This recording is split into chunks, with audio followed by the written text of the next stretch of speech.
Throughout the history of Counter-Strike esports, we've seen different regions dominate performances, such as NA winning their first major back in 2018, as well as EU just mainly being on top for the most part of the Counter-Strike competitive timeline. However, we have seen regions like Asia step up previously, like Tyloo back in 2018, where they got 12th in the FACEIT Major. However, other than that, we haven't really seen too much from the Asian region. However, I think that's going to change. There's a team coming from Asia that has extremely young talent that is shutting down tier 1 teams, and we need to talk about them. Back in 2022, a new team known as IHC decided to form, and they were under an organization in Asia, and they qualified for the first major in 2022, which is IEM Rio. However, this was very short-lived as they were eliminated in the first stage and went 0-3 and did not beat anyone at the major, so no one really thought a whole lot about this roster.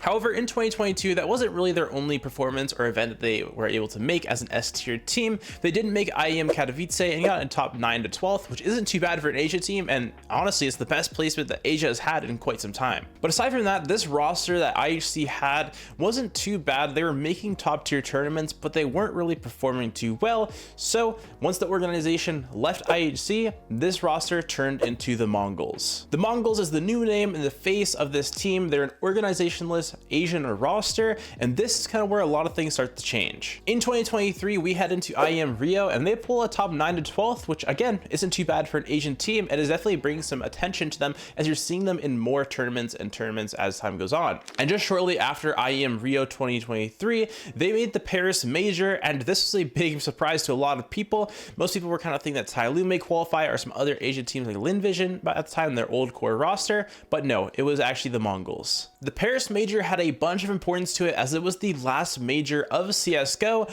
and well, unfortunately, the Mongolz didn't put up too much of a fight in the challenger stage as they were eliminated again 0-3. However, at least they made the major. But now we need to talk about what actually changed in this roster and had such a big effect on the timeline, and that is this roster change. The Mongolz made the roster change to get rid of Bart 4K and Annihilation and replace them with 16-year-old talent Mzinho as well as an Opper 910. These two players, especially Mzinho, are extremely young talent coming from Asia, and there was a lot of potential for these guys, and he's actually the youngest player to compete in an IEM Cologne. Speaking of IEM Cologne, the Mongolz put up quite a bit of a fight. While they didn't make playoffs, we did see them put up a fight against the #1 team at the time, which was Heroic. They went 2-1 against them, and this clip originates from it. 5-1, and he's feeling himself.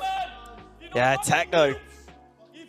So yeah, even though Kadian is calling them fucking noobs, they clearly put up a fight, and Mzinho, as a 16-year-old, was looking pretty good. After IEM Cologne, we saw them make another roster change, which this I think was the final piece to the current Mongolz that we see today, and that was getting rid of Hasteka and replacing him with Senzu.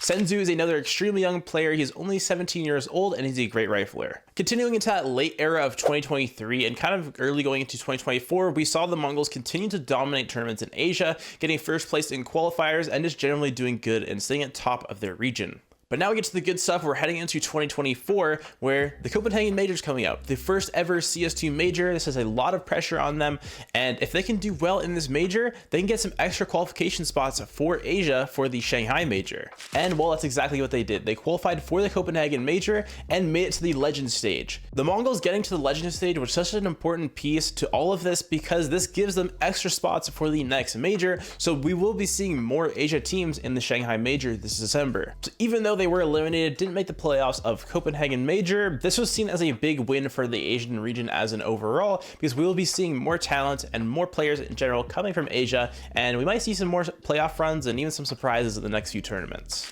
Now let's talk about where we currently are, and that is the ESL Pro League. Currently in ESL Pro League, they went 2-0 and qualified immediately for the playoffs. One of the first playoffs to qualify, I think, in general. They beat Falcons 2-1, put up a pretty good fight against them, and then G2, man, they swept the G2 2-0.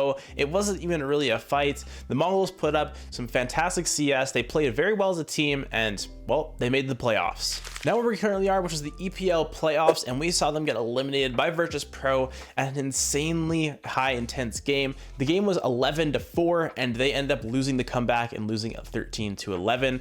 Super unfortunate, but they made the playoffs, and as we can see, they're beating teams like G2, Falcons, and putting up a huge fight against a super team, in my opinion, VP. So now where does this leave us? So currently, ESL Pro League is about to finish, and then after this, we have IEM Cologne, IEM Dallas, and then we have the Shanghai Major, which is going to be really interesting to see how they perform. If anything, if we want to see if Asia CS is actually truly back in prime form, we're going to need to see the Mongolz have a top tier performance at the Shanghai Major and maybe even a playoff run. Now that we've kind of looked over their timeline, let's just talk a little bit about the players and kind of why I see so much potential in them. When it comes to Blitz, he's a super young IGL. It means there's a lot of time to develop, and so far he seems to keep his pressure pretty well, and overall mentally they seem like they're a pretty good mentality team. They don't really get angry too often. I mean, I see 9-10 slamming his desk sometimes, but that's a very rare occasion.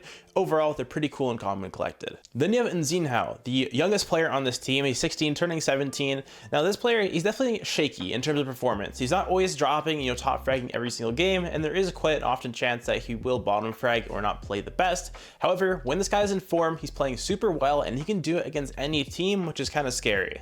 If you're G2 going into another series against the Mongolz, you're scared of Nzinhao, because if this guy's on his A game and he's playing well, you've got something to worry about. Then we have Senzu, another support rifler. Senzu, again, 17 years old, so much potential out of this guy. I think if they continue to play S-tier tournaments like they are right now, like ESL Pro League and getting into the majors, this guy's going to improve a lot, and I think this guy might be the next star player out of Asia. And we must not forget about 9-10, their Opper, super consistent guy. He's pulling top numbers all the time, even out-optimed Monacy in the G2 series in the ESL Pro League. I think he's quite good, but not as special as the other people in my opinion. They have Techno 4K, a super reliable rifler. This guy's been on the team since IHC. This guy overall is just super consistent. In my opinion, he's kind of like the NAF for Team Liquid. He's always there to show up and play good, and he's just doing his thing. Now, with all this information that we kind of looked at today, the Mongolz, in my opinion, are going to be the team that's going to be saving Asian CS because they have such a young base. Their coach has had previous professional experience. He played from 2015 all the way up to 2020,